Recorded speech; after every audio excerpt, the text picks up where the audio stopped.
வணக்கம் நண்பர்களே, முக்கிய செய்திகளை இந்த பதிவில் பார்க்க போகிறோம். சமீபத்தில் தமிழக பாஜகவுடைய லீகல் டீமு கமிஷனர் அலுவலகத்தில் கம்ப்ளைண்ட் பண்ணியிருந்தாங்களே, தமிழிசை அவர்களுக்கு எதிராக உருவ கேலி பண்ணுறாங்க, சில பேர் அவதூறு பரப்புறாங்க, அவங்களை கைது பண்ணணும் அப்படின்னு தமிழக பாஜக லீகல் டீமு கம்ப்ளைண்ட் பண்ணியிருந்தாங்க. இந்த சூழலில் தான் பி த லீடர்ஸ் இயக்கத்துடைய ஒரு வாலண்டியர் கைது செய்யப்பட்டிருக்காரு அப்படிங்கிற ஒரு நியூஸ் கார்டை பார்க்க முடியுது. திண்டுக்கல் மாவட்டம் பழனியை சேர்ந்த நாச்சிமுத்து அப்படிங்கிறவர் கைது செய்யப்பட்டிருக்காரு. ஒரு 2 நாளைக்கு முன்னாடி சென்னை சைபர் கிரைம் காவல்துறை கைது பண்ணியிருக்காங்க அப்படிங்கிற அப்டேட்டை பார்க்குறோம். யார் கம்ப்ளைண்ட் பண்ணியிருக்கிறது தெரியுமா? சென்னை கிழக்கு மாவட்ட பாஜக தலைவர் கிரி அப்படிங்கிறவர் கமிஷனர் அலுவலகத்தில் தமிழிசை அவர்களை இழிவுபடுத்துகிற மாதிரி இந்த நாச்சிமுத்து அப்படிங்கிறவர் பதிவு போட்டிருக்காரு, அவர் மேலே ஆக்ஷன் எடுக்கணும் அப்படின்னு இவர் தனிப்பட்ட வகையில் கம்ப்ளைண்ட் பண்ணியிருக்காரு. அதன் அடிப்படையில் தான் இப்போ நாச்சிமுத்து கைது செய்யப்பட்டிருக்காரு. இப்போது நாச்சிமுத்து தரப்பு என்ன சொல்கிறாங்க அப்படின்னா, அவர் பிஜேபியிலிருந்து விலகி பி த லீடர்ஸ் இயக்கத்தில் சேர்ந்தவர். அவர் பிஜேபியில் இருந்தபோது சமூக ஊடக கணக்குகளுடைய யூசர் நேமு பாஸ்வேர்டெல்லாம் பிஜேபி நிர்வாகிகள்கிட்ட கொடுத்து வைத்ததாகவும், இப்போது அவர் பி த லீடர்ஸ் இயக்கத்தில் சேர்ந்ததுனால அந்த பாஜக நிர்வாகிகள் அந்த யூசர் நேமு பாஸ்வேர்டை பயன்படுத்தி இவர் போட்ட மாதிரி அந்த போஸ்ட்டை போட்டிருக்காங்க அப்படின்னு இந்த நாச்சிமுத்து தரப்பு இப்போ சொல்கிறாங்க. இது ஒரு பெரிய பரபரப்பை ஏற்படுத்தியிருக்கு.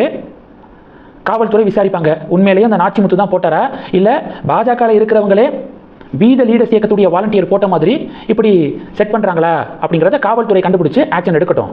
இதில் முக்கியமான டிபேட் என்னென்னா, பிரதமர் மோடிக்கு எதிராக எவ்வளவு பதிவுகள் கடந்த காலங்களில் டிஎம்கேவை சேர்ந்தவங்க, விசிகாவை சேர்ந்தவங்க, காங்கிரஸை சேர்ந்தவங்கலாம் போட்டிருக்காங்க. இப்போது நான் பல வாட்டி சொல்லிட்டேன், அந்த ஆனந்தன், நந்தினி அப்படிங்கிறவங்க மோடியை தூக்கிலிட கோரி போராட்டம் அப்படிங்கிறதெல்லாம் நடத்திக்கிருக்காங்க. அவங்க மேலே ஆக்ஷன் எடுக்க தமிழக பாஜக ஒரு துரும்ப கூட கிள்ளி போடலை. அண்ணாமலை இயக்கத்தில் இருக்கக்கூடிய வாலண்டியர்ஸை முடக்க தான் முழு முயற்சி மேற்கொண்டு இருக்காங்க. நயினார் கும்பல் தமிழக பாஜக அப்படிங்கிற ஒரு பெரிய டிபேட்டும் நடக்குது. விமர்சனங்களும் தமிழக பாஜக மீது முன்வைக்கப்படுது. இது ஒன்று. ரெண்டாவது என்ன பார்க்க போகிறோம்?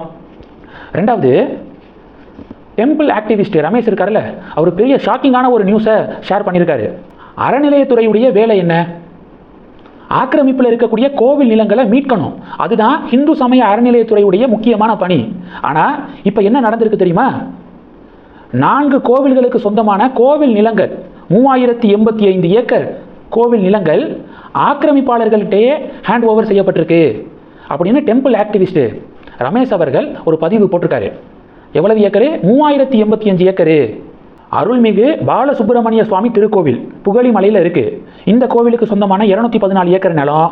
அருள்மிகு கல்யாண பசுபதீஸ்வரர் சுவாமி திருக்கோவில் இந்த கோவிலுக்கு சொந்தமான கரூரில் இருக்குது, 204 ஏக்கர் நிலம். அருள்மிகு ரவீஸ்வரர் சுவாமி திருக்கோவில் குப்புச்சிப்பாளையத்தில் இருக்குது. இந்த கோவிலுக்கு சொந்தமான 132 ஏக்கர் நிலம்.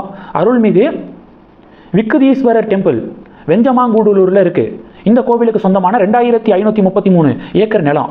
டோட்டலாக 3085 ஏக்கர் நிலங்கள் ஆக்கிரமிப்பாளர்கள்ட்ட ஹேண்ட் ஓவர் செய்யப்பட்டிருக்கு.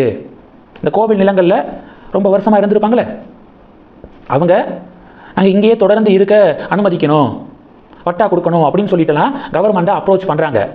சரி, ஓகே அப்படின்னு சொல்லிட்டு இப்போ இந்து சமய அறநிலையத்துறை அதுக்கு ஓகே சொல்லியிருக்காங்க. அதற்கான அதிகாரப்பூர்வ அறிவிப்பும் இப்போ வெளியிடப்பட்டிருக்கு. இதை டெம்பிள் ஆக்டிவிஸ்ட் ரமேஷ் அவர்கள் கடுமையாக எதிர்த்திருக்காரு. கிட்டத்தட்ட 25,000 கோடி ரூபாய் மதிப்பிலான நிலங்கள், இது கோவில் சொத்துக்கள், இதை ஆக்கிரமிப்பாளர்கள்ட்டே அப்படியே தாரை வார்ப்பதா அப்படின்னு சொல்லிட்டு கடும் கண்டனத்தை பதிவு செஞ்சிருக்காரு. டெம்பிள் ஆக்டிவிஸ்ட் ரமேஷ் அவர்களுடைய இந்த புகாருக்கு இந்து சமய அறநிலையத்துறை அமைச்சர் ரமேஷ் அவர்கள் விளக்கத்தை கொடுக்கணும். இந்து சமய அறநிலையத்துறை மினிஸ்டர் இதுக்கு என்ன பதில் சொல்ல போறாரு அப்படின்னு பொதுமக்கள் கேள்விகள் எழுப்புறாங்க. பெரிய பரபரப்பை ஏற்படுத்தியிருக்கு. இந்த செய்திகளை பற்றி உங்களுடைய பார்வைகளை மறக்காமல் கமெண்ட் பண்ணுங்கள். தொடர்ந்து கனெக்டில் இருங்க. அடுத்தடுத்து நிறையா பதிவுகளை பார்க்க போகிறோம். நன்றி. ஜெய் ஹிந்த்.